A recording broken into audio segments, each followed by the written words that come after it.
All right. Good evening. Thanks everyone for joining us tonight for this important event. My name's Joanne Kilgour, and I'm the Executive Director of the Ohio River Valley Institute. As we continue to wait for more participants to join, I want to cover just a couple of technical notes.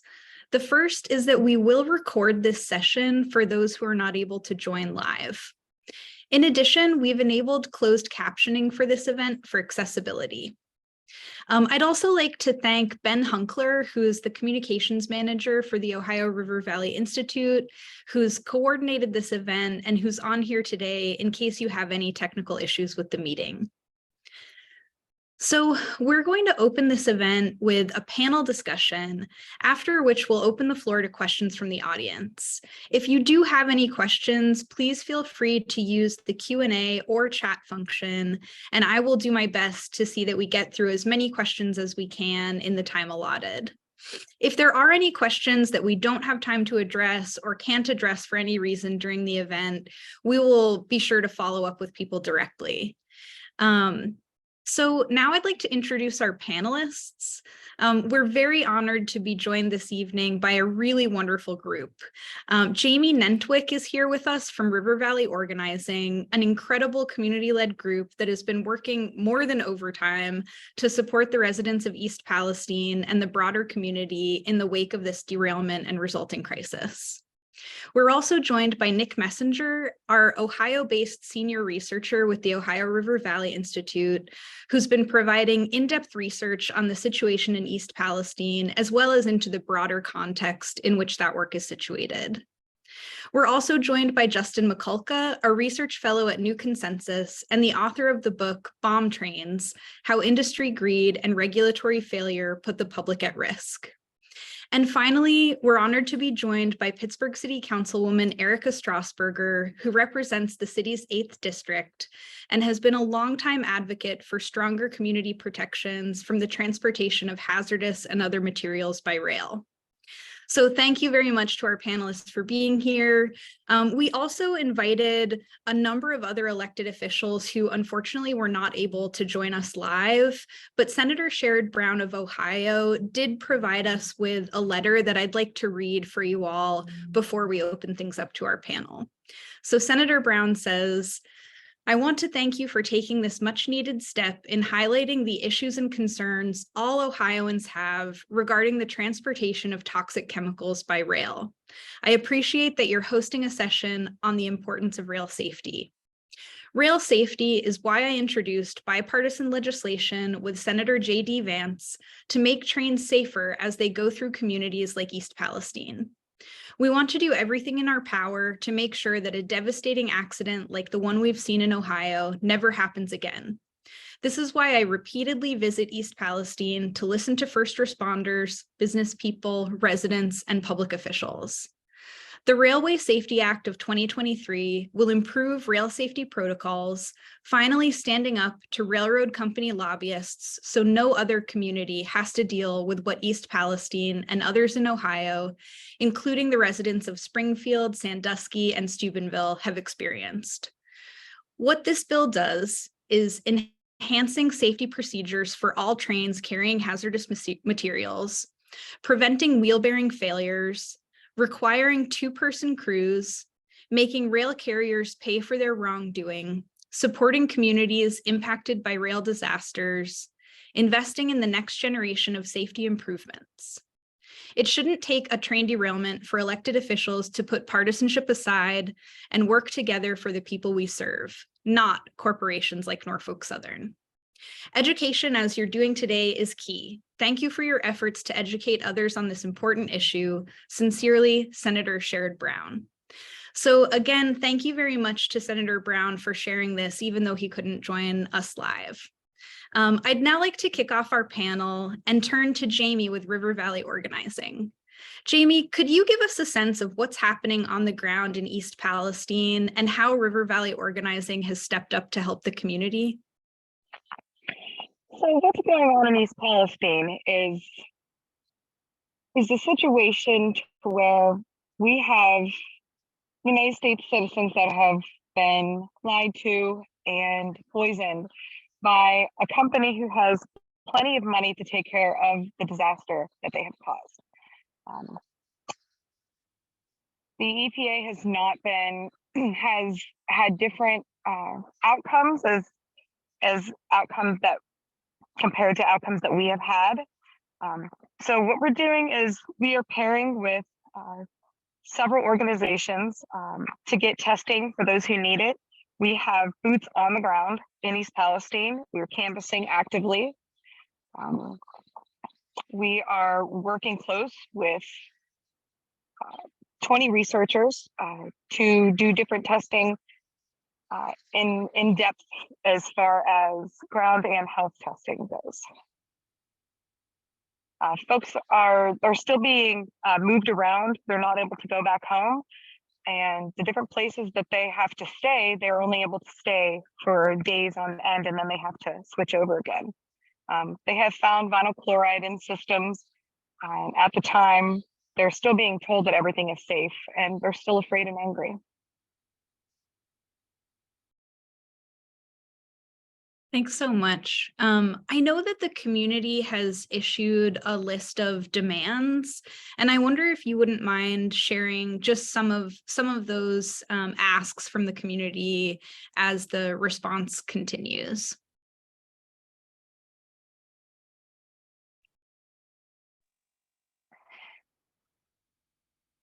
I am stepping in right now for Amanda and Daniel. I would have to pull up the list of different specific asks. I don't have the list of specific asks, but I do know that they are wanting fair compensation for the monies that they have lost. A lot of people have lost their jobs. They are looking for truth and honesty. They want the company to tell the truth, and they want everything to be handled properly. We want legislation to change so this doesn't happen in the future for anyone else. And we want to make sure our children are going to be taken care of. We would love to push for healthcare for all for the area because it's going to be hard to tell what ailment is coming from just regular life or from the horrible toxins that have been exposed to all of these residents in East Palestine. Thank you so much. And sorry for putting you on the spot there. I can. Oh, no, it's quite all right. I can go through, I think the 5 major demands, just for reference for the attendees, as I understand them, are relocation for anyone who wants to be relocated, independent environmental testing, ongoing medical testing and monitoring, the disposal of the toxic waste in a more safe way, and that Norfolk Southern pays 100% of the cost, that none of it lands on the taxpayer. So I think exactly what you said, and just for those people who may not have been familiar with the specific community demands, that's the general contour of those 5 pillars. So thank you so much. And so Nick, maybe thank you so much. Oh, yeah, absolutely. Nick, maybe I could turn to you now just to give us a summary of your research and what you've been learning as you're kind of digging in on this issue. Yeah, thanks, Jane. And thanks, Jamie, for sharing. I think it's important to start kind of on the ground with what people are experiencing there and really drive that point home that as I zoom out and provide some kind of more factual summary and discussion around the incident, that we've got to remember there are real people at the core of this whose daily lives are impacted and continue to be impacted by this. And so just for the background and kind of context, what we're discussing, and I assume everybody here is familiar because they're attending the webinar about it, but on February 3rd, this train essentially derailed. It was about 38 cars, about 20 of them were carrying what the EPA and the government classifies as hazardous material on the 3rd.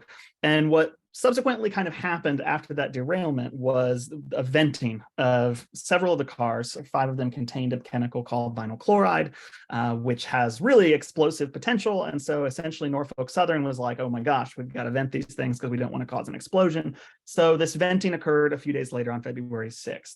And this is really where I think everything starts to go kind of wrong in the way that this begins to unfold and is handled, because I think one of the things you really pointed to, Jamie, and one of the things that's really apparent in doing any kind of research, whether that's talking to folks in the region or just reading the news, is that this is now a complete story of lost trust between government and agencies and regulators at all levels, between a company and government, between government and citizens, between citizens and other citizens. I mean, this has kind of spiraled because of a lack of misinformation, a lack of transparency. And actually, the process of going through and researching this was extremely difficult because it's really hard. And I'm sure, Justin, you can talk to this too. It's actually really hard to dig around and actually find some of this information. And you can find conflicting versions of things, and you can find data that and test results and water tests and air tests that don't align, that are different from each other. You can find different kind of guidances depending on what agencies you go to. And so it's really a ball of yarn that's difficult to untangle. So essentially what happens after this venting of vinyl chloride into the atmosphere, which is a identified carcinogen and linked to cancer, is that it comes to essentially light that this train also contained a lot of other chemicals on board as well. And there became a much larger concern about contaminated water in addition to air. And you had residents begin finding over the week after and days after, you began finding chemical slicks in creeks along the community. You began kind of identifying that you had a much larger problem than just venting these cars of vinyl chloride. And what really followed was a period of huge confusion, because you had the governor of the state, Governor DeWine's office, and the Ohio EPA very quickly come out to say, you know, things are safe, things are good, the drinking water's fine, we've sampled the drinking water. It came to light several weeks after that, in the middle of February, on the 14th and 15th, the governor's office had said, you know, the drinking water's fine. The county health authority said, we haven't tested and gotten our test results back. It came to light, there was quite a few articles that came out that week that highlighted that the only data the Ohio EPA had posted was test result data that was actually commissioned by Norfolk Southern itself, which really digs at an ongoing problem that's, you know, even if you're reading stories about this from March and April now, just this week, Norfolk Southern is playing a pretty large role in this entire process of the cleanup and regulation of the cleanup, which, you know, I think is a little bit kind of jumps out from the research a little bit, kind of like the fox guarding the chicken coop kind of situation going on. And so where things really stand is that Norfolk Southern, despite its initial kind of things are fine, I think had offered the town like $25,000 in compensation, which was less than $5 a resident initially. Very quickly kind of launched this public relations campaign around making things right. One of the things that I'll share as an economic researcher and economist is that the cost of making things right is really hard to ascertain, and nobody knows what that cost is. As Jamie mentioned, there are health problems that may not materialize from some of these chemicals for years or decades. There are children who were, you know, reported to have symptoms where parents were taking children to seek medical care for symptoms they didn't have before the incident. And the really scary, terrifying, and horrible aspect of all of this is that the cost, and not just in dollar terms, but in human terms, to all of this is really unknown. And so I think that there's a really big gap in trust between the community and Norfolk Southern and the state when folks say, oh, we're going to pay to clean it all up, we're going to take care of it, we're going to make things right. You know, what does that really mean? We saw at the end of February, CNN hosted a town hall, which was really one of the first major national appearances where we saw some residents from the community actually kind of challenge the CEO of Norfolk Southern and say, you know, I was planning to retire. I wanted to sell my house. You know, my house value, it's well documented after these types of events, home values plummet. Can I plant tomatoes in my backyard? Is it okay for my, you know, grandchildren to eat the fruit that we grow in our garden? You know, you had small business owners talking about the lost revenue. And so there's all kinds of costs that are not going to become apparent. They're not market costs. They don't have a price tag on them. I do apologize. My dog has decided to lose something under the couch and is digging. But where things really stand today is that, you know, in the weeks after, the response was pretty slow. And what really happened is that you ended up having this barrage of officials visit, right? We saw Pete Buttigieg visit, Secretary Buttigieg visited. We saw Michael Regan from the EPA finally visit. We saw both of Ohio's senators visit. Governor DeWine visited and drank the water and said, oh, look, I'm drinking the water. It's completely fine. And as they started to visit, I think information got actually even more murky, because as you saw these news stories start to appear of what folks were saying in their press conferences, information started to really be conflicting. And the researchers, there's a research team from Carnegie Mellon that has been involved. There's a research rapid response team from Purdue and Notre Dame that have been involved. And one of the things they've really highlighted in a lot of their work is that there's been a lot of safety claims, but a lot of the test results, which I think really digs to the core of what was released from the train and how is it impacting the community, have been really inconsistent. You know, when we've had independent testers, they've found higher concentrations of some things that the EPA hasn't found, that the Norfolk Southern testers haven't found. In some situations, the EPA has found higher concentrations than things the independent testers have found in different locations along the waterways. And so really where things stand is, you know, we've got these regulations proposed, and I'm sure Justin will talk a little bit more about the long history of the difficulty in regulating rail in particular in this case. But where things stand now is cleanup is ongoing in the region, and the soil excavation from the tracks finally began, and even that has not gone really that well. The soil has been excavated. It's created a lot of political discussion and debate because if you've moved hazardous material or followed any stories about moving hazardous material, there's very few sites around the country that can take very specific types. And so you have to move it often over state lines. Last week, we saw, you know, the truck carrying the contaminated soil out of East Palestine actually overturned in the county and spilled 20,000 gallons of the contaminated soil back out of the truck into an area that it previously wasn't. And, you know, you saw these same types of claims. Oh, it's safe, it's fine, we've cleaned it up, didn't get into the waterway. But when you have eroded the trust because of so much confusion over a period of multiple months, this information really is hard to get out and hard for people to receive and believe. And I think that really is kind of the nexus of where things stand right now in the community and in the state, which is this massive information has come out. A lot of information and details about how that information was generated, how tests were conducted, where tests were conducted, when tests were conducted, who conducted tests, what are the costs of the event. There are a lot more questions for residents, I think, now than there are answers.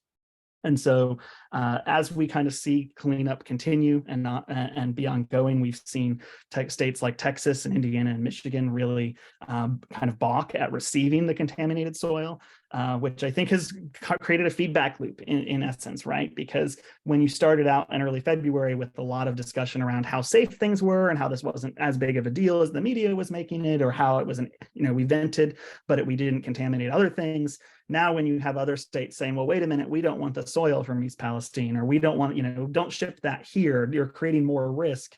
I think folks on the ground are really feeling like, wait a minute, so you told us at February 6th and 7th that this was under control, and here we are in April where, you know, Michigan is saying we don't want the soil to come, you know, we weren't alerted that the soil was coming through here. A lot of these cases too, the information, I don't mean to disparage and say state officials are purposefully not sharing information either. I think one thing that really became apparent from my research and discussions is that a lot of the current regulatory environment doesn't require that the state know anything about what Norfolk Southern or the railroads are carrying. And so I think you had a situation, and maybe Councilwoman will speak to this a little bit as well, where the folks who are elected and who are trying their best to actually protect citizens and residents don't have the information from these companies about what the actual risks and actual processes in place are. And so I think that becomes very difficult to regulate an industry when you don't have the transparency from the industry itself about what's on board the train, what are the risks involved, how is the train managed, what is the internal safety regulations in place. There's been a lot of discussion around, you know, was it a fault of national or state regulation, or was it a fault of Norfolk Southern's internal rules and policies about how to handle certain situations? And you know, in summary, I think the answer is probably all of the above. And so as we've kind of researched out and worked on it, we've kind of continued to follow not just the accident, but the cleanup procedure, and we'll continue to follow the discussion around how the cost in full of this incident will actually be calculated and determined. And the unfortunate part is that I'm not sure that there ever is a final number we can get to that will suddenly make things right when you've disrupted this many lives.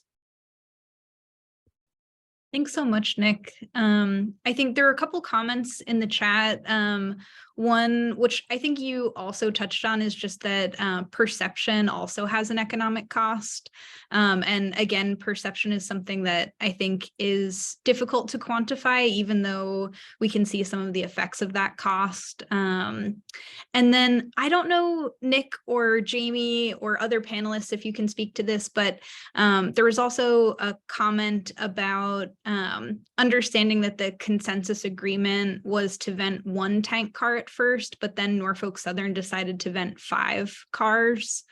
I don't know if that came up in any of your research, Nick, or Jamie, if you've heard that from people in the community.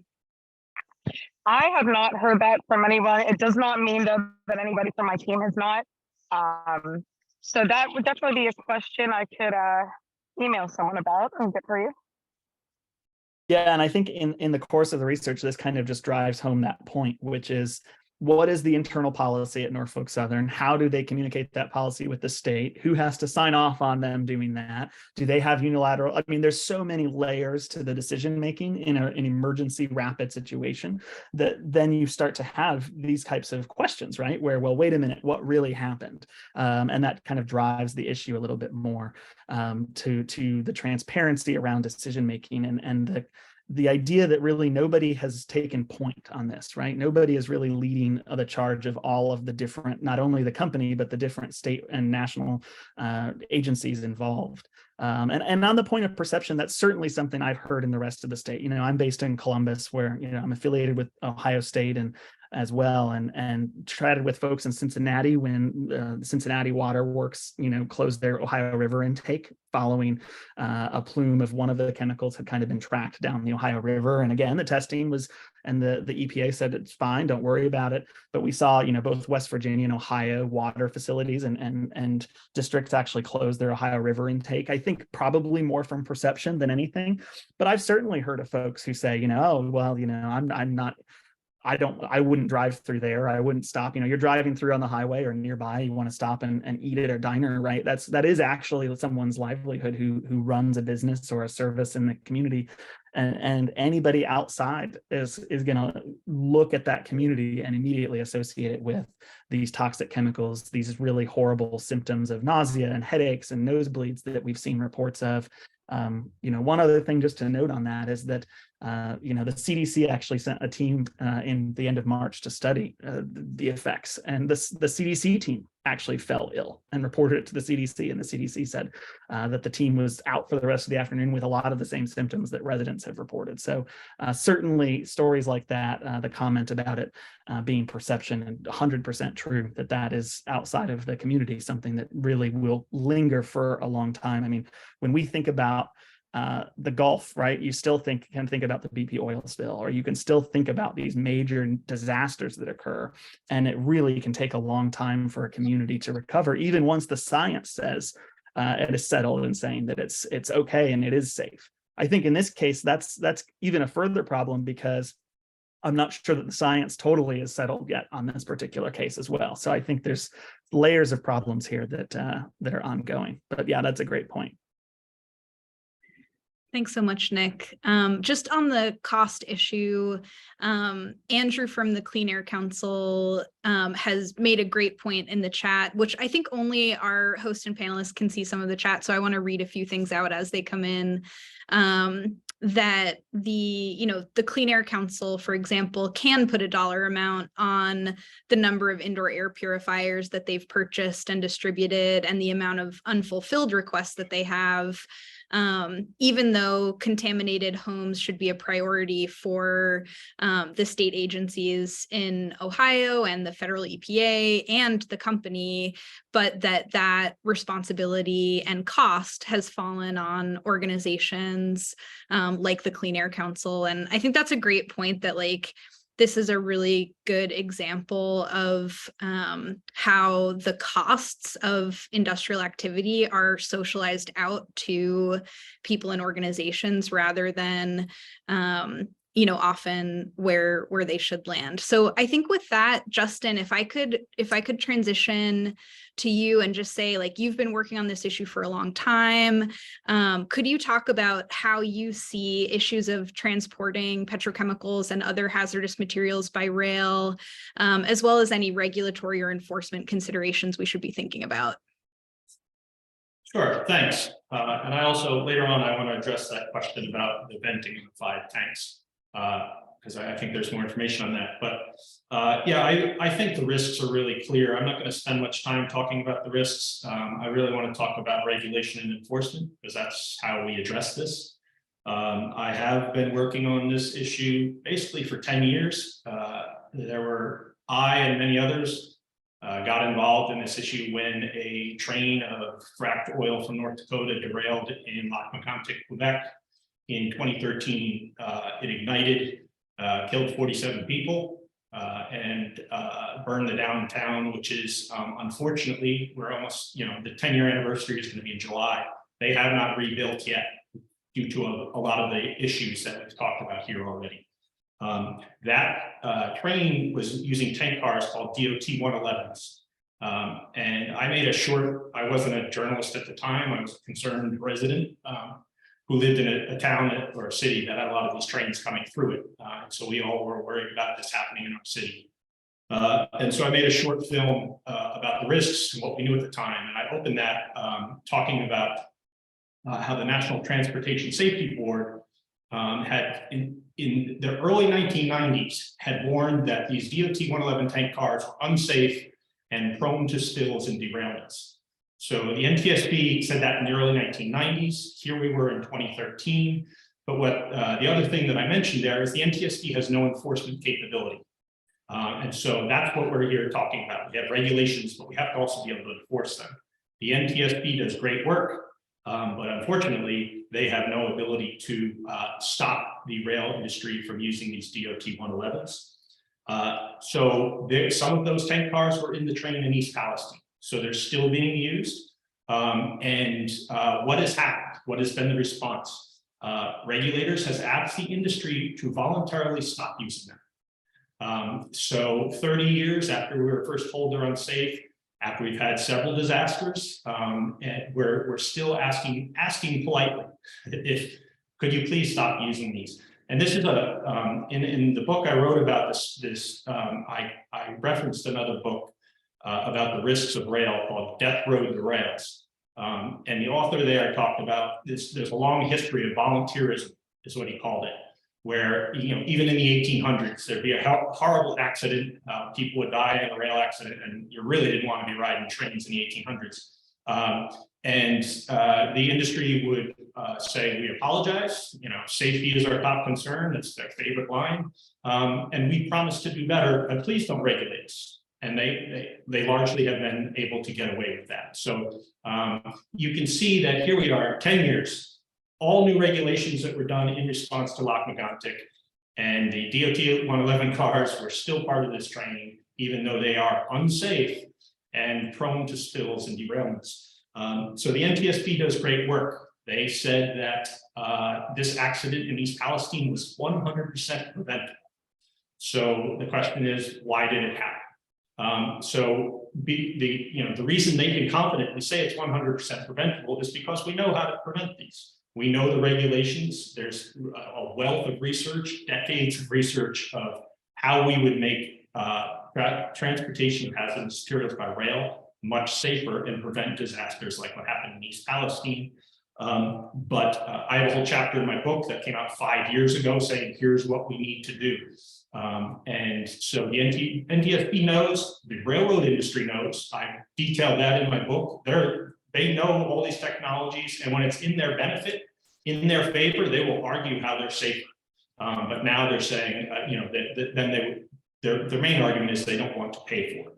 But so when my book came out, and I wrote about the problems, the regulatory issues, and the solutions, I got no response from the rail industry. The rail trade publications didn't mention my book, but what they did do, the rail lobbyists in the rail industry, they reported me to the federal security apparatus known as fusion centers as a potential threat to the rail industry. So what I had done was write a book and say, here are the problems, here are solutions. And that got me put on a list of potential, essentially there were like neo-Nazis and other terrorists and me. They had my book speaking tours on there to submit to local public, law enforcement. That's the response. That's who we're dealing with. That's why we cannot rely on them. I would not trust what they say either, like the people of East Palestine who are asking for the truth. But that's what we're up against when we're looking at regulating this industry. There's been great work done on rail safety since Lock-McGuntic. There was a congresswoman from California, Jackie Steyer, who's since retired. There was a pipeline incident in her district that killed 8 people. And so she was trying to improve regulations. The regulatory agency that does that for hazardous material transportation is called PHMSA, which is the Pipeline Hazardous Material and Safety Administration. They're the ones who actually write the regulations. At one point, after trying for years to improve safety and fighting the oil industry, which is a very worthy or very good opponent, they know what they're doing and they're very well funded. She declared that the regulatory system for hazmat was fundamentally broken. And at the time, I agreed completely because I had watched this play out after Lock-McGuntic. And I used to use the term regulatory capture. But what I since have learned, I was talking to someone who worked within one of these agencies regulating the oil industry. And I said, we've got regulatory capture that we're dealing with. And she said, this isn't regulatory capture. That assumes that the system isn't working as designed. I was assuming that our regulations were put in place to protect the public. And what she was saying was this system is designed to protect corporations and corporate profits. I have since seen plenty of evidence to support that argument. So I think we really need to understand that when we think we're 10 years after Lock-McGuntic and we're trying to figure out the same questions and answers of how do we stop this from happening again. Our system is broken, or it's not even really designed to do what we are asking it to do. And I just want to close with an example of that. It takes years to get regulations made. After Lock-McGuntic, these oil trains kept derailing and blowing up. So there was a lot, and there were huge explosions. So they made the news and people were saying we need to do something about this. As the regulatory process unfolded, meetings that I and the members of the public could attend, there were always members of, Nick used the phrase, fox guarding the hen house. I've used that many times over the years. You'd be in a regulatory session that's like, how can we make oil by rail safer? And the person leading the discussion worked for the American Petroleum Institute. The lobbyists are at the table talking about, and they often saying, we're not willing to do this. And so it was a real education for me about how the process got watered down. They challenge the science, they challenge known solutions, and they're very good at it. So when the regulations came out in 2015, I wrote an article that said this was a big win for the oil and rail industries, but we got one thing that's really going to improve safety. We got modern brakes. They were given 8 years to phase them in, but modern braking systems on hazardous material trains would be a huge improvement. The brakes that were on the train in Lock-McGuntic are the same as the ones that were in East Palestine. They're based on technology that was basically they created that in 1860. The rail industry wants us to believe in the time from 1860 until now, there hasn't been a better way to stop trains. That's a lie. There is, and that was the brakes, the ECP brakes that were mandated. About a month after those regulations came out, I was at the EIA conference in Washington, D.C., which is the annual energy industry conference. There were probably 500 people in the opening keynote address. And the keynote speaker was the CEO of BNSF, the largest rail company. They moved the most oil by rail at the time. And these trains are still blowing up. So this was a real issue. So that the moderator asked him about these regulations. They said, what do you think about it? He said, they're good. We're okay, except for that braking thing. We're going to have to change that. I was still naive at this point. I thought, does he know? Did he just say that publicly? Like, we just went through a years-long process to get new regulations, and the one thing we got, he's saying we're going to change that, and he was right.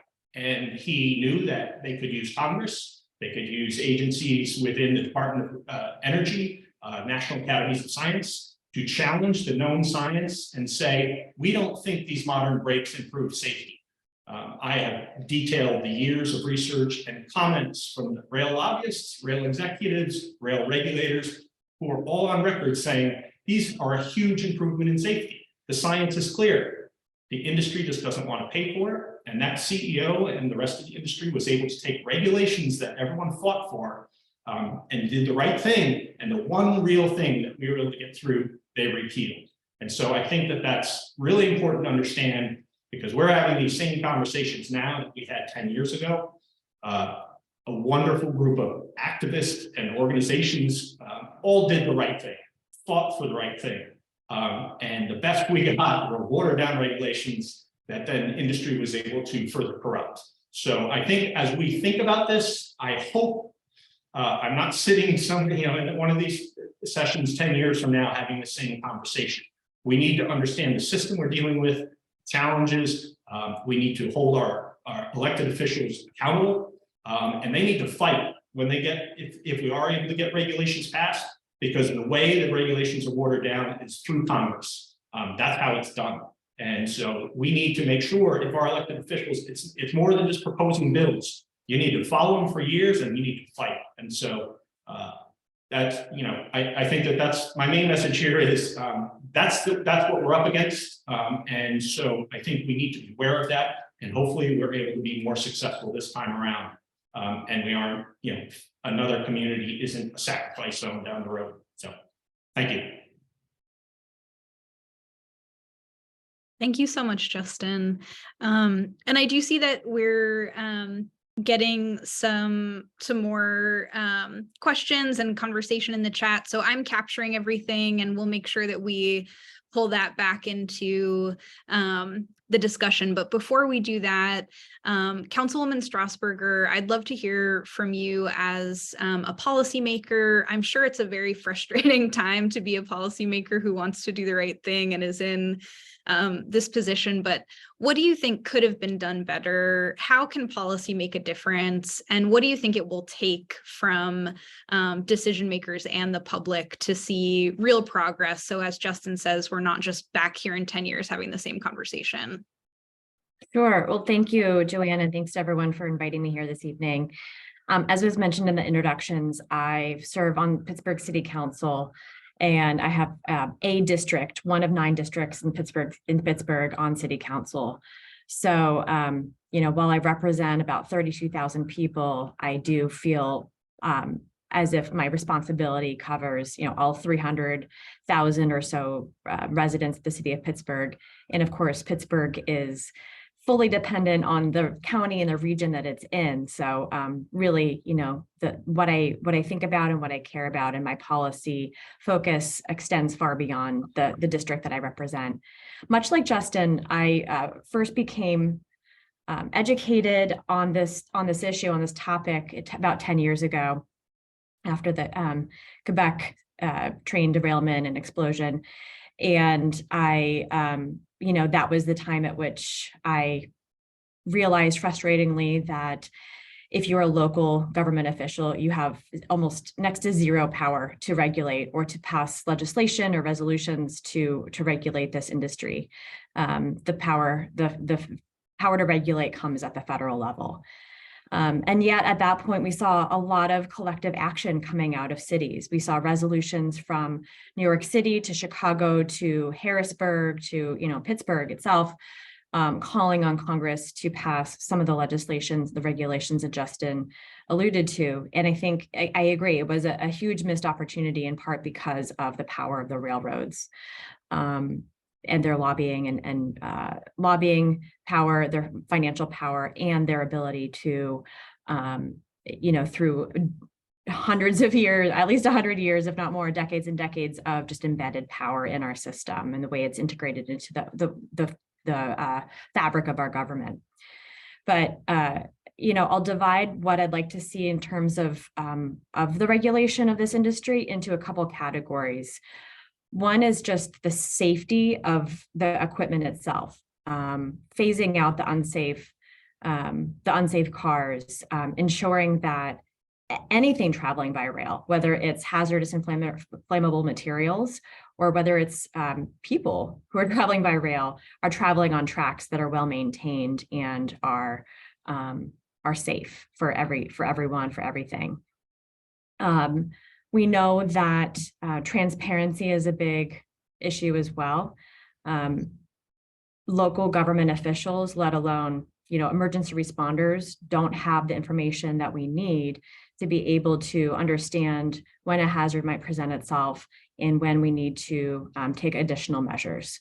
So at the very least, some of the components of the Railway Safety Act 2023 that both the House and the Senate have introduced would help with this, but ensuring that there is greater transparency, if not to the public, if that's deemed to be too insecure for the railroad companies, at the very least, those at the local level and the county, at the county level and the state level should be aware of the pathways and the types of materials that are being carried through these both urban and rural areas. There was the option that was presented as a hazardous material transport fee. And I think that's a really important piece because both, the railroads themselves having the insurance to cover the cost of a derailment, but also actually having the money to be able to pay local governments, and in some cases state governments, to be able to cover the cost of something that might happen, or to cover the cost of emergency preparedness. There's only so much that we as cities can do to prepare. If, the city of Pittsburgh, fortunately, we have an emergency preparedness system that I trust. There are other areas that we know that are, smaller boroughs and townships and smaller cities that might have a volunteer police or a volunteer fire department, might have volunteer emergency responders where there's not as much ability to coordinate. And, every one of those localities where where rail lines carry through should have the ability to do planning exercises, to plan for the worst possible scenario to happen. But they can't do that if they don't have the resources, the know-how, and the financial ability to do so. So I'm strongly in favor of a hazardous material transport fee as one of probably multitude of options to help local governments have the resources to prepare. That could also come in the form of technical support, whether it is a combination of the EPA, the NTSB, whatever federal resources could be brought to bear to provide the technical support to do planning exercises, tabletop exercises, drills, whatever it takes, because the unfortunate reality that we saw on the ground in East Palestine is that there just wasn't the coordination that could have prevented the horrific effects of the venting of the gas, the effects to air quality, water quality that we saw, because there just wasn't there wasn't the preparedness there. There were people making decisions that probably shouldn't have been in the position making decisions, or at the very least, there should have been some level of I keep saying coordination, but of even hierarchy of knowing who to ask to make these decisions, who is the best prepared to make these decisions. So I'm fully in support of the federal bills that are being introduced. I think it's a start. I think that the frustrating reality, though, is that we're told again and again that when it comes to hazardous material, rail is the safest mode of transportation, that if it's carried by a river barge, it has the potential to pollute our waterways. That if it's carried by trucks, you know, that it's far more likely to crash inside of a tunnel, or cause additional harms to people's lives and livelihoods.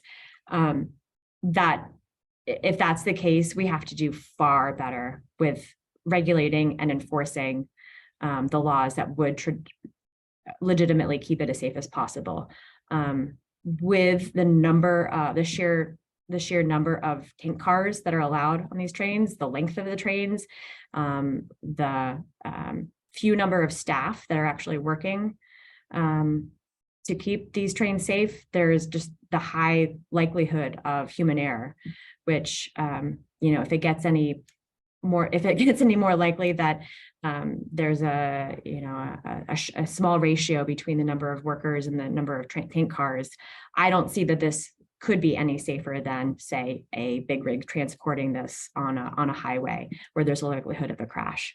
So we certainly need to make sure that there's a ratio that is safe, that is fair to workers, that this is an industry that would be attracting people who truly care about this work, and that they're paid, that they're remunerated in a fair way, that they have time for sleep, for time off, for being with family, so that they can come to work and really be on their A game in the way that an air traffic controller is, because this is life or death in the same way that that industry is. I would be remiss if I didn't mention that we are in this situation in the first place because of our dependence on fossil fuels, right? And so zooming out a little bit, one of the best ways that we can prevent the likelihood of hazardous and flammable material being transported through urban and rural areas in the first place is to break our dependence on fossil fuels and to promote district energy, renewable energy wherever possible, and to break our reliance on plastic, because just northwest of Pittsburgh here is the Beaver Cracker plant, which not only has exceeded its air pollution levels allowances within the first month of operating, but is producing, the seeds for single-use plastics. So we have to get to the root cause of it, in addition of our, dependence on these substances that are being carried in these trains, as a fundamental step, in addition to, better regulations, better enforcement. Now, to the question of how we make this happen, again, about 10 years ago, I was heartened to see advocacy at the local level from mayors, from city councils, really rising up and making this a priority. And I think what's a real opportunity here is that, I liken it to federally qualified health centers that get funding from the federal government year after year after year, and are almost, one of the most stable forms of federal funding, in part because they exist in urban areas and they exist in rural areas. And the same is true for railroads. Here in Pittsburgh, we're an urban location. We have rail lines carrying hazardous material that are coming right through the heart of our city, and in some cases underneath condo buildings. It's incredibly, we're incredibly in a kind of fragile situation, very vulnerable to this type of terrible tragedy happening and affecting us here. And it would be easy to politicize this if it were only the case in places like Pittsburgh, but it's not. It's rural, it's urban, it cuts across party lines. And I think that really presents us with an opportunity to organize local officials from all walks of life, all parts of the country, and all political parties to come together and demand greater regulation in the way that our federal representatives and senators have started to do. I think there's real power there, and that's the opportunity I see to make a real change once and for all in this regard. Thank you so much. And really thank you for your leadership on this. It's so important to have engagement at all levels of government. And it's been really, really encouraging to see your advocacy over the last many years. I know Councilwoman Strasburg, you spoke a little bit about this, but there was a question from one of the attendees about concerns about the working conditions of railroad personnel. And so I don't know, Justin or Nick, in your work, if you've seen issues related to working conditions that are contributing to some of the challenges, or if there's anything that anyone would like to say more to that question. Yeah, I'm happy to talk about that. I mean, I think that the question of two-person crews is a good starting point. The rail industry has across the board, and this is I wrote about this recently. There was a horrible rail accident in Greece after East Palestine, the deadliest accident in the history of that country. And it all gets back to corporate cost cutting, and they've cut 75% of their employees. A private firm from Italy bought the rail line and just started slashing costs. Norfolk Southern, I think, has cut over 50% of their employees in the last 10 years. This is a huge issue. We're asking too much of the workers, and they're, the one thing of requiring a two-person crew for these potentially 2-mile-long trains doesn't seem unreasonable, but states have tried to mandate that. Illinois was one, Washington State was another.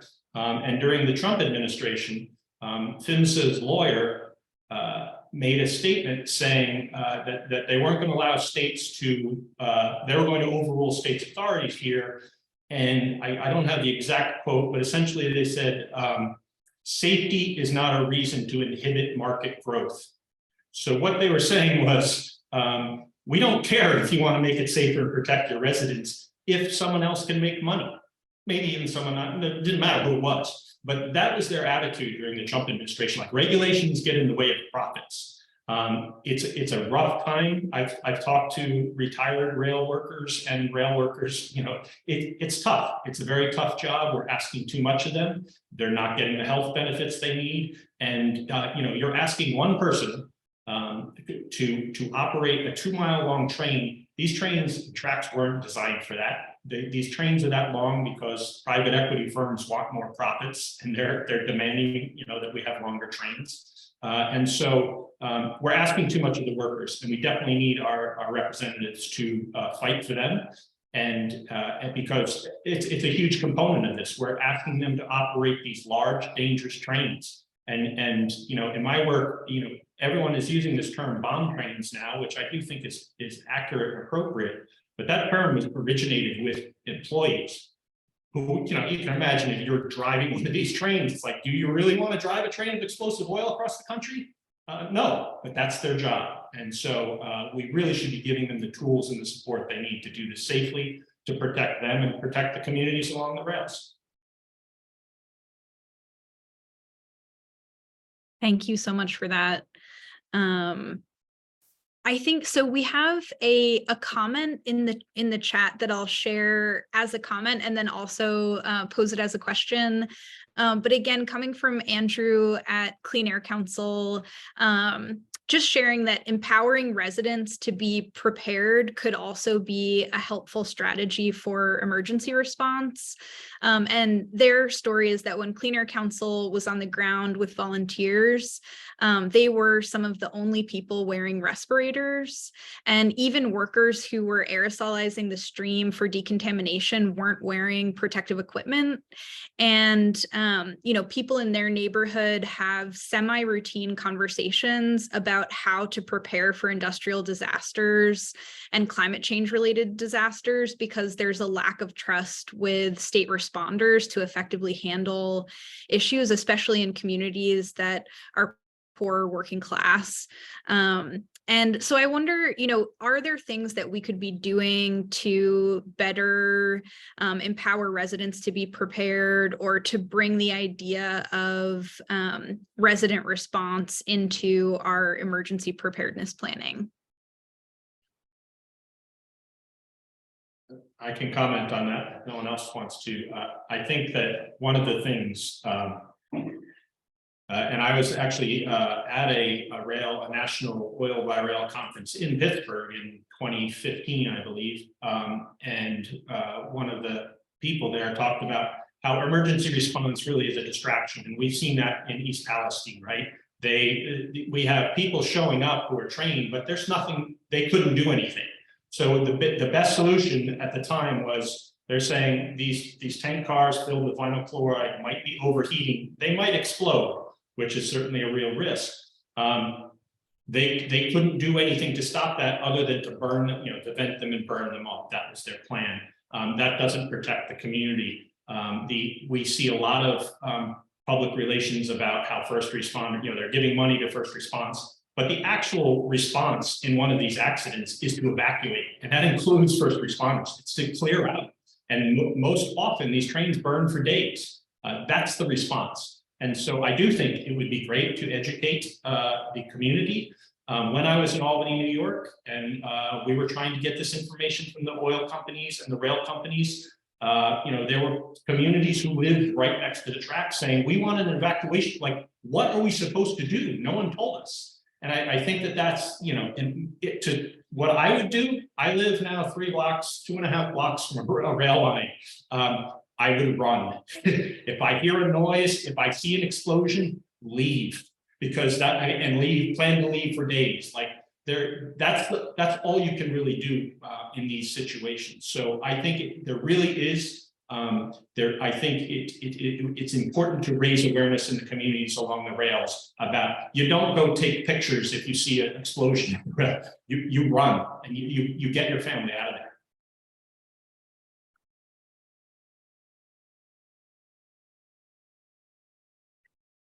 Yeah.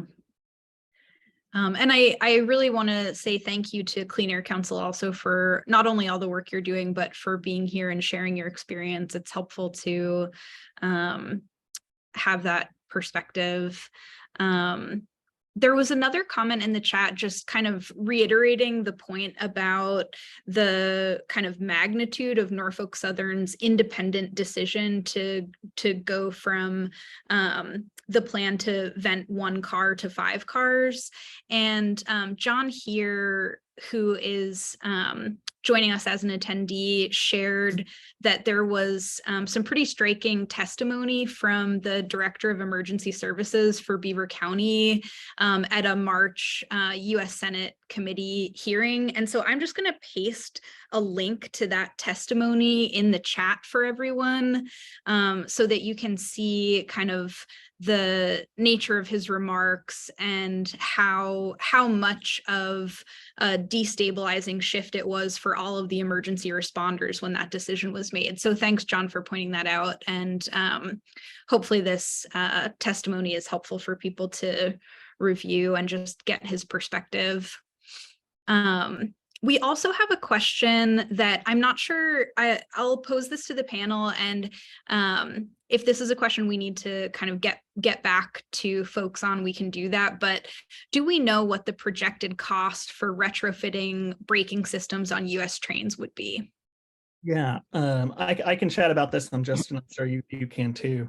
So this kind of goes back, to Justin's comments on the ECP braking system and the changing. The Obama administration really projected this out to be about $660 million, were their estimate, $664 million.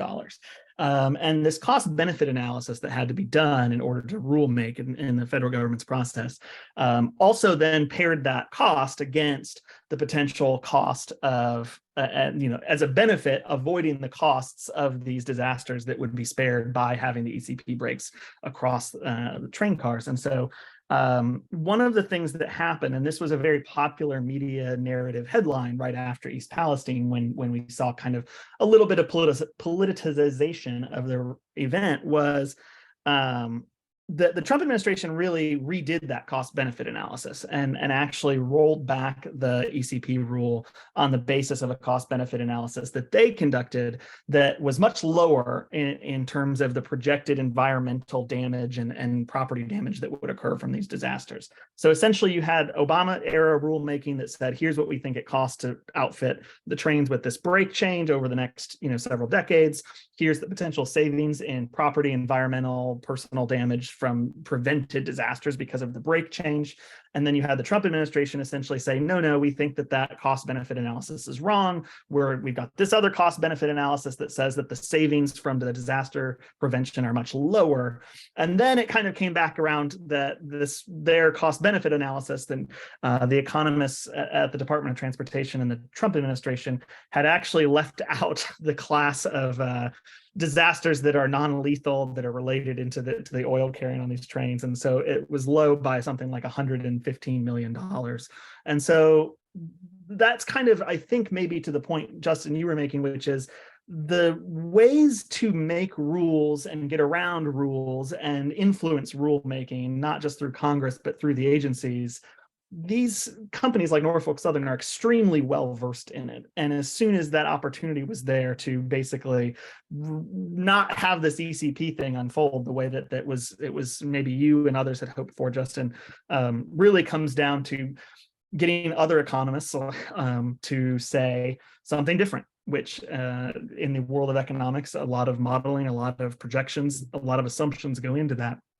And so really kind of to the core question, the initial projection was like 660 million over 20 years. I think it was the initial Obama administration cost figure. And Justin, correct me if any part of that was my kind of big 30,000 foot view was a little.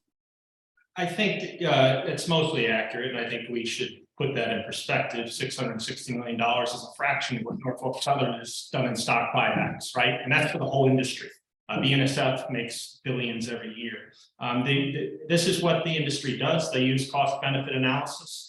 There have been some changes recently. The Biden administration just made some basic changes to how we look at cost benefit analysis, which is this, I think, should be discarded as a way to evaluate protecting the public. But what also happened in that case too, initially the industry said, well, you say 500 or 600 million, we say it's going to cost 3 billion and we're not going to do that. The industry is really good at making up numbers, and with they hire people to come up with these numbers to tell us that ECB, these modern brakes don't work. And I just want to reiterate, we're being asked to believe by the rail industry that no better braking system has been invented since 1860. Now, these ECP brakes, as I've detailed in articles in my book, are used in Australia. They're used in South Africa. And what are they finding? The trains are more efficient. They save on fuel. The people who operate the trains, if you talk to an operator who's used the current brakes versus ECP brakes, everyone is going to want to operate one with the modern brakes. It's a huge advantage. And so, yeah, but we get this cost benefit analysis and told they can't afford it. They can afford it clearly with the profits that they're making and their stock buybacks. They just don't want to. And but they're asking us to believe that to go against all the research and the facts. Let's just go to Australia. Talk to the latest argument from the Association of American Railroads spokesperson was these brakes don't work. They shut down. The trains get stranded. Really? I mean, has the Australian railroad system shut down? No. So yeah, it's just it's unfortunate. Yeah, just I wanted to make sure I had the right number, but just last year, it looks like Norfolk Southern bought back about $3.4 billion in stock buybacks. And that 664 number from the Obama administration, you mentioned this just now, but just to clarify, that was industry-wide. So that wasn't just the cost to Norfolk Southern to go change its braking over. That was the Obama administration's projection for the entire rail industry. And then you had a single company buy back $3.4 billion in stock in 2022. So that is great context. Thanks for adding that, Justin. Thank you.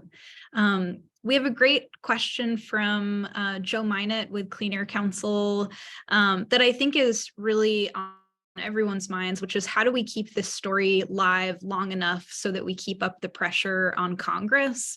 And, you know, this is just kind of editorializing a little bit, but also so that we don't, again, end up back in the same place in 10 years, right? So what do you all think about what we could do collectively to keep up the pressure and keep the story live? You know, I think, as I mentioned earlier, there's been amazing activism on this, but unfortunately, that normally comes in the form of people volunteering their time and their money.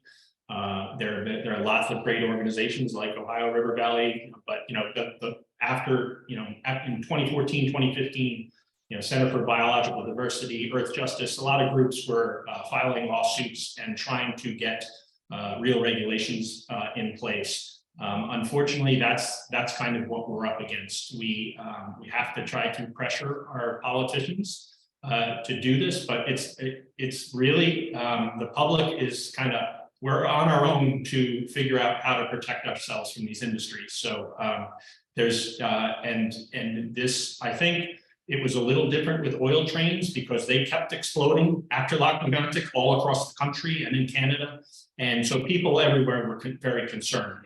And the story stayed in the news a bit more. One of the issues I think that I was able to, thankfully, the organization I worked for and did all this work was DSMOG. They allowed me to keep writing about this for 5 years. Most major news organizations, you know, after the fires go out and the people have been poisoned, well, what are you going to do? And they stop writing about it. I'm working with some people who are working on a documentary about this.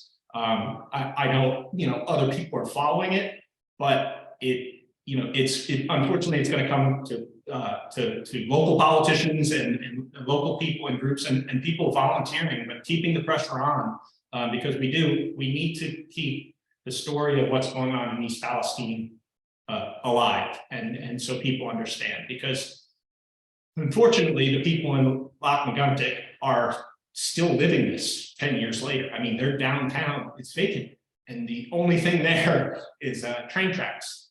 So the trains are still running through. I think one thing, and Councilwoman, I think you mentioned this, and a really important point that you made was that this is actually a story not just about the rail industry, but about, in the East Palestine case, the plastics industry across the country. And so you have to also kind of, I think, as we tell this story, if it's, oh, there was this train crash because this really specific thing happened, then it's really easy for communities in other places in the country to, as the national headlines fade, the attention on this issue to fade. But the reality is, I mean, the chemicals that were the precursor to PVC, to plastics that derailed and spilled in East Palestine, started outside of Houston, Texas, right? I mean, so it's like a 1,600-mile journey that this train went on before it got to the point where it derailed. And so the really hard part, I think, to communicate is that the train could have derailed. This could have happened at any point along that 1,600-mile journey, right? And it could have impacted communities in Texas or Louisiana or any of the states between Pennsylvania and Texas that these tracks happen to go through, right? And to the point that you made earlier as well, each of these communities would have faced the same problems that East Palestine faced, where the states wouldn't have known what was necessarily on board. The regulatory framework wouldn't have provided an opportunity for emergency responders or for state officials to actually really do anything once this happened. So I think part of it is making sure that we're telling that full story and saying, zooming out and saying, why are these chemicals being shipped around the country? And the answer is the fossil fuel and the plastics industry. And so that's a really important point you made earlier that I want to stress, that as we continue to talking about the dangers of transporting these precursor chemicals, when we talk about the plastic industry, which does get a lot of more media attention kind of across the country routinely. And I'll jump on that point and say that just like any other issue, this one, you know, we need to focus on different messages for different audiences, because that message around breaking our dependence on fossil fuels or plastic is not going to work with some populations who need to be moved on this.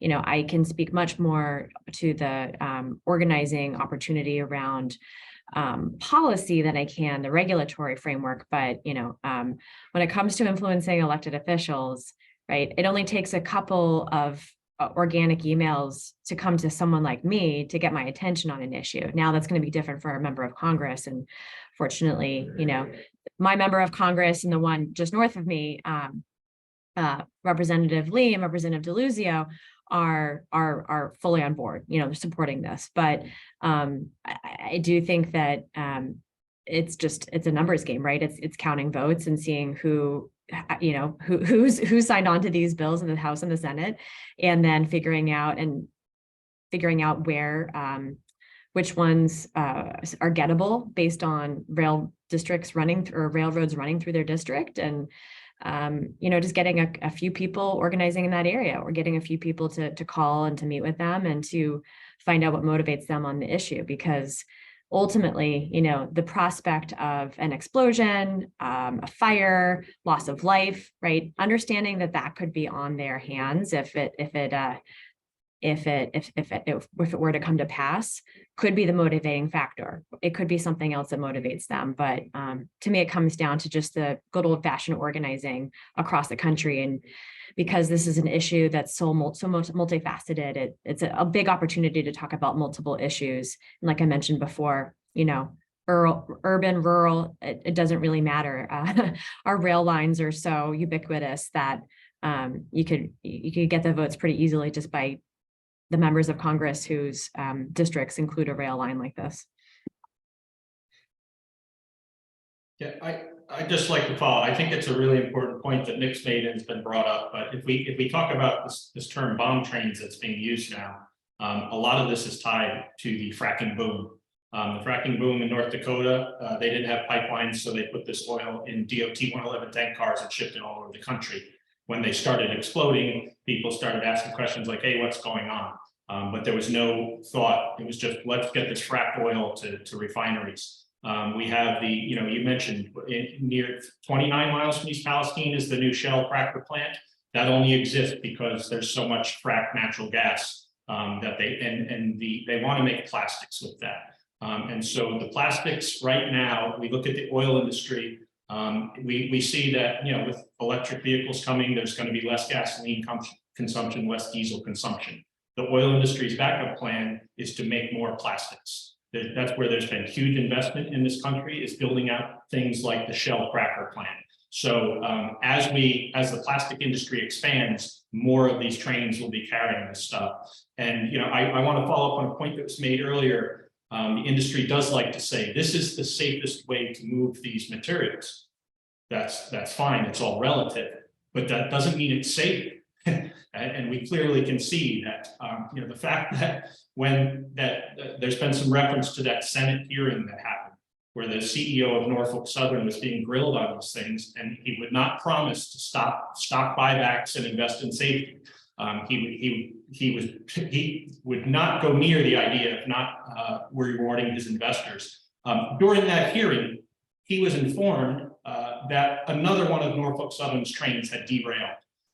So, like, it may be the safest way to move these things, but that doesn't mean that communities along the rails are safe. And that doesn't, I think we need to remember what the NTSB said about East Palestine, 100% preventable. How do we get there? How do we make sure this doesn't happen again? We know how to do it. How do we make the industry, how do we enforce it? And that's what we need to answer.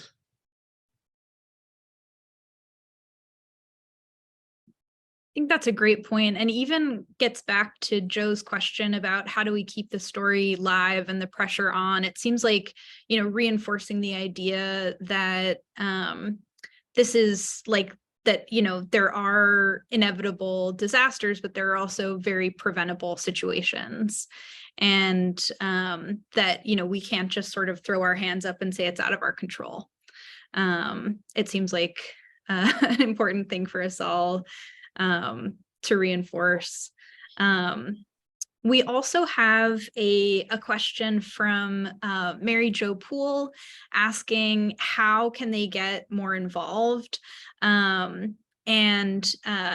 in this particular instance, this person is in, hopefully I'm pronouncing this right, Champaign, and railroads are central there and can hear them from their house. So just any advice about, how people in potentially impacted communities can get more involved and potentially even create a network of railroad impacted communities that are working together to bring awareness and pressure around this issue.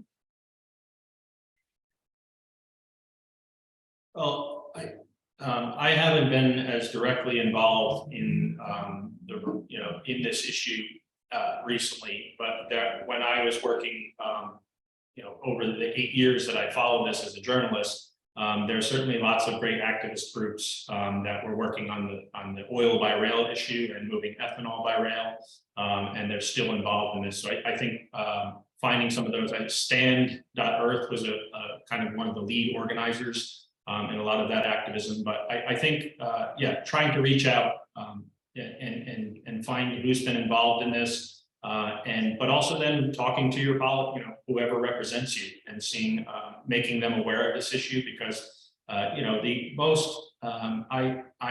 talk to politicians on a somewhat regular basis. They can't know everything, right? If you're representing, there are all sorts of emergencies going on in your district or whoever you're representing. And so part of it is you have to do the work and bring it and educate them about why they need to be involved and why this is one of their top priorities, because they have limited time and resources. I think that, I would advise people not to start from scratch, because there's, over a decade of work on this and lots of groups who've done fantastic work. So finding them and who's been working on it in your area. And as I said earlier, unfortunately, what it probably means is that if you want to do something in your area, well, you're probably in charge, and you're going to have to start it, and you're going to have to try to organize people. And that's how this has happened across the country. And it was very successful. The only thing that has made significant improvements in rail safety in this country have been the activists who have stopped new oil. There were a lot of, there's not much you can do if they're just passing through your town, but there are a lot of towns on both the East and West Coast, towns and cities, but mostly where there are big ports, because they want to get these hazardous materials to ports so they can ship them around the world. And those communities said no, and they have standing and we're able to say, you're not bringing that stuff into our community. The activists have been what's kept more of these dangerous things off the rails. And that's, with the system we're facing right now, that's really what drives us. So I think education and organizing and keeping the pressure on your elected officials. And I do think there is significant political influence to be had when talking about this kind of thing. I mentioned earlier that you saw local officials and politicians in Michigan and Indiana and Texas really suddenly have strong stances about the contaminated soil from East Palestine coming to their community. These communities have toxic and hazardous waste disposal sites, right? They're not just taking it to their county and dumping it on the ground somewhere in Texas or Indiana, right? They're taking it to a facility. So if hazardous materials come into that facility all the time, and suddenly this, truck is bringing it from East Palestine, which has been really, high profile in the news, there's a political motivation, right, for some of these folks to come out and say, wait a minute, we don't want toxic soil from East Palestine coming to our community. And so I think we've seen there are kind of opportunities where there is room for political pressure, where people have made decisions.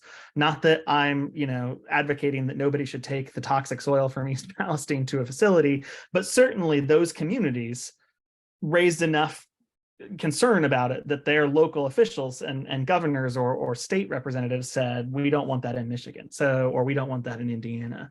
So I do think that there's evidence where that kind of advocacy to local officials has actually produced them to speak out on an issue that they may not have otherwise spoken out on.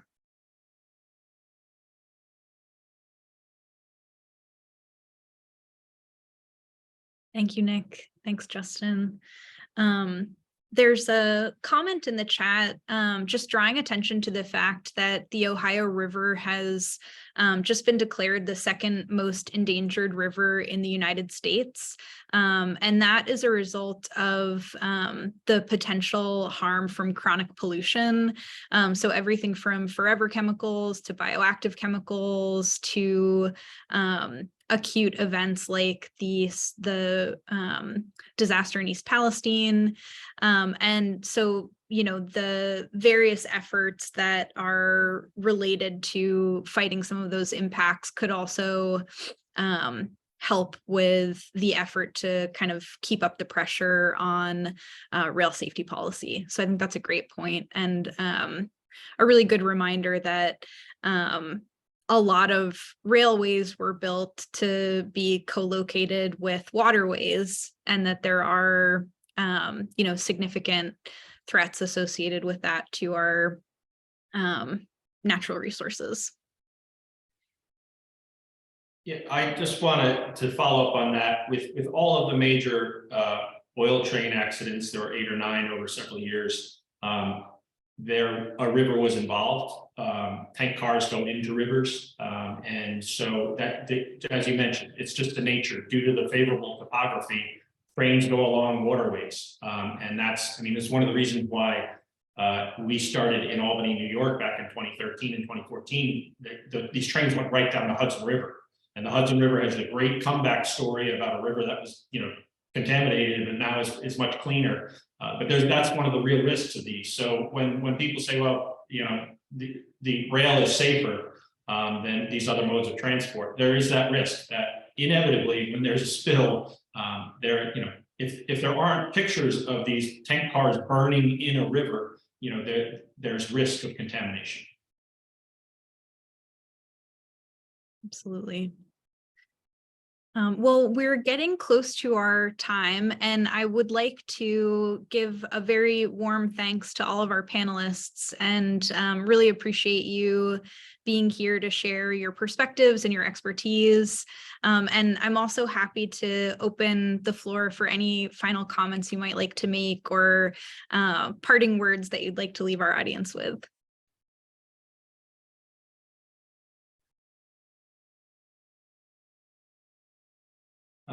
I guess I will just address the one question that came up about the venting of the 5 cars in East Palestine. I think that's going to be something we're going to hear more about. And I did watch that Senate hearing where we mentioned the testimony. And yes, that first responder said the information they've been given was one of the cars was in danger because of the temperature, that it might explode. And that's certainly a real risk. The other 4 were not. We've since been told, well, they thought the pressure relief valves on those tank cars, 2 of them may not have been, functioning properly.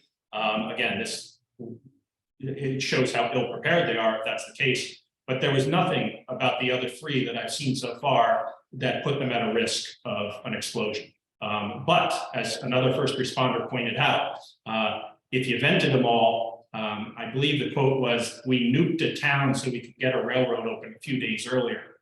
That's by venting all those 5 tank cars at the same time, it allows them to get in there and start rebuilding the rails. And that's one of the things that stunned me when I first started doing this work. There would still be tank cars on fire, and they'd have land movers in there rebuilding the trains, the tracks, so that they could keep the trains running. And so I think that issue, the decision, it seems like Norfolk Southern made it based on that testimony in the Senate to vent those 5 tank cars. I think that needs to be continued scrutiny, and I think that's something that we're going to hear more about. And I think the people of East Palestine deserve to know.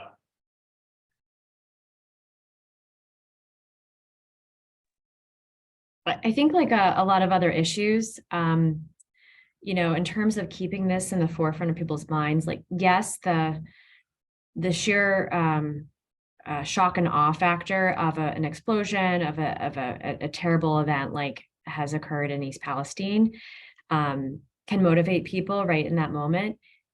And I think that the positive messaging around, as Justin pointed out, the possibility of a much safer system like we see in Australia, a braking system, right? Like actually showing people the vision of what is possible is also incredibly motivating, especially for elected officials who are action oriented and want to understand not just the doom and gloom of it, and the serious harms that this it can and is causing people and the environment, or air quality, water quality. We also want to hear what the possibilities are for a way to make this work, right?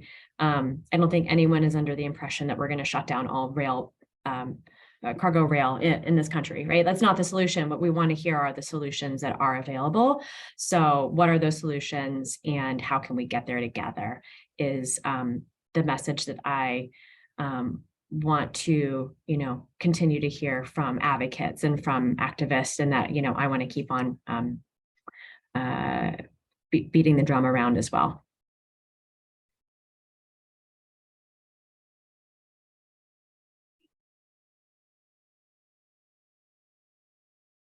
Well, I think that's a great note to close us out on, which is just sort of a call to action to figure out how we can come together with a solutions-oriented platform and work with allies like Councilwoman Strasburger to make some real change so that, again, we're not here having the same conversation 10 years from now. So thank you so much to everyone who joined this evening. Thank you to our panel. We really appreciate you.